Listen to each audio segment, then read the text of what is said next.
Hello and welcome back to another video. If you're new here, my name's Sophia and I work in film and TV as a freelancer, and I'm absolutely obsessed with all things personal finance. I'm really into investing, budgeting and tracking my expenses as someone who has variable income. Today's video is going to be about the 10 things that I'm doing to ensure that I am a millionaire by the time I retire. Okay, the first thing on my list is the concept of paying yourself first. So what this means is putting aside money for savings or investments or, your financial goals before you go ahead and make sort of any discretionary purchases that aren't necessarily required. This really helps me to manage my money and make sure that I'm thinking of my future self before I'm thinking of, gratifying myself in the moment with some stupid shopping or something that I don't actually need. Okay, the second thing on my list is making sure that FOMO doesn't just make me spend money when I actually don't really want to. So I really like to think about the decisions that I make in terms of the events I choose to go to, what I like to do with my friends, and how that's going to feel later. Am I going to feel gratified that I went out for that dinner and I spent lots of money? Maybe. Or am I going to come home and regret that I went and spent $80 on a meal that I semi-enjoyed but wasn't actually prepared to spend that much money? Now this will come down to your values of what you like spending money on, but something that I really value is, going out and spending time with friends, but not necessarily making that a really, really expensive occasion. I will spend money on events and things that I value or really look forward to, but I really try not to let FOMO get the best of me and just do something for the sake of it, even if I don't really know whether I'll enjoy it or not, just because I don't want to miss out. The third thing, which I think is honestly the most important part of this, is investing consistently. So I invest monthly, I invest little bits here and there into smaller investing accounts, but then I also make lump sum payments each month, about 2 times a month or 3 times a month, whatever feels good in the moment. But I am investing consistently and dollar cost averaging. So I'm not really worrying about, tracking the market or where things are sitting, but I'm buying ETFs whenever I have the funds to do so, and dollar cost averaging my investments, which I think is going to make a big difference in the long run. The fourth thing that's very high on my list is having my savings in a high yield savings account. So a savings account that's going to pay me interest for having my money in there. So I make sure that the bulk of my savings for, the big expenses and purchases in life is in a spot where it's actually going to earn me interest each month. So that is one of the things that I think people, might not consider, but I'm earning, $200 to $300 a month just by having some money sitting in there that I'm saving up for a bigger purchase.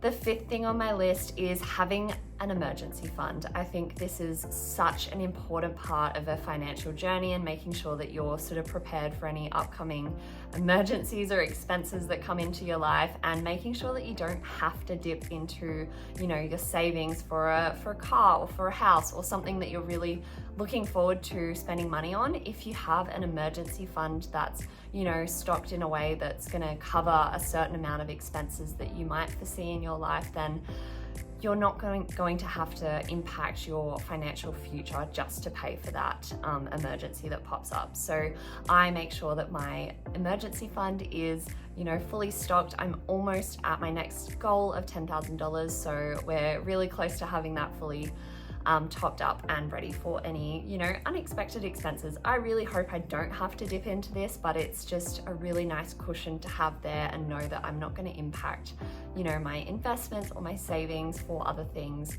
if something were to happen. Okay, so number 6 is obviously a really big one. It's avoiding any bad debt or, things that you aren't able to pay off. I understand there's, times when you need to have debt and it really serves a purpose in people's lives and the affordability of how they can pay for things. But really avoiding debt and spending above your means is one of the biggest ways that can help, prepare you for your financial future. And I try to avoid any expenses that are way above my pay grade. And I really try not to take on any bad debt. I don't have credit cards, and when I did have a car loan a few years ago, I paid it off really aggressively because I hated having it, and I don't think I would ever buy a car that has a loan again. I think it would be really nice to just have the peace of mind of paying things off in full, because it means you can actually afford it and it's within your means. So that is something that I'm really, moving forward with. I don't think I will take on any bad debt if it's possible, but overall I think avoiding any bad debt or buy now, pay later type of methods of paying for things is going to really benefit you in the future, because it means you understand what you're actually able to afford and what is within your means. So I touched on this earlier, but I really believe in saying no if it doesn't align with your goals and values. So there are things that pop up in life that might, you might be getting pressured into doing, or, things that you really think might be a good way to just hang out with your friends, or something that just doesn't align with the goals and values at the time. And I think learning to actually say no rather than regretting doing it is much better for your financial future, but also for your boundaries. So I've become quite good at saying no this year, I think, to things that I don't enjoy, and I think that's going to be a big part in how I prepare for the future. Number 8 is a little bit scary, but asking for a higher rate. So as a freelancer, I work in lots of various roles, and I, jump from job to job once contracts end.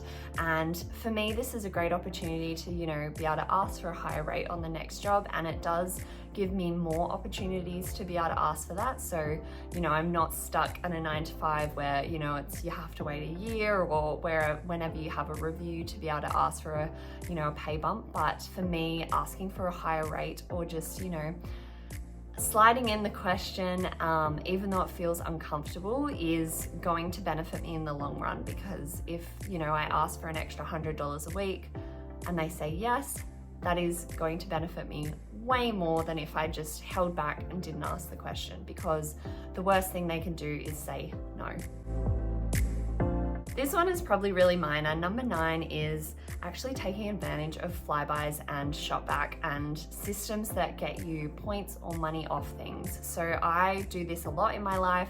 I have the Qantas Wellbeing app, I have shopback, I have flybys, and even though it's very small and minimal, it does add up over time. So I think little things like this that you can sort of add into your routine or life are going to make a bigger impact than you might think. And I think it's worth, putting in a little extra effort when you're buying things to just shop through shopback, or, scanning the Flybys card at the checkout is going to benefit you in the long run. And if you save, $10 a month, for the rest of your life, then that's going to add up to be quite a chunk of money. So I think those little things are really worth it and going to have a really good impact on the future.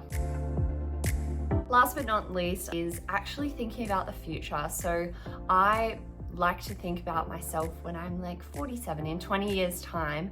What do I want to be doing, and how do I want to be living, and what do I need to do right now to make that happen? So for me, that is investing quite aggressively and making sure that I'm planning for my future self.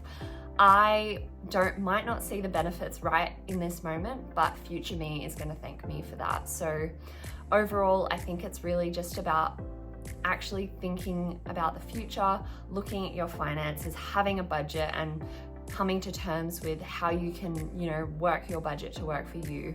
Obviously, I'm not a financial advisor, so take all that I've said with a grain of salt and only implement things that feel good for you. This is just my experience of what I'm doing with my money to make sure that I can retire with a really wealthy investment portfolio and backing of money to help have a really nice retirement and future. So these are just little things that I think might help along the way, and have helped me so far in my little journey across these few years that I've been really tracking and budgeting and investing.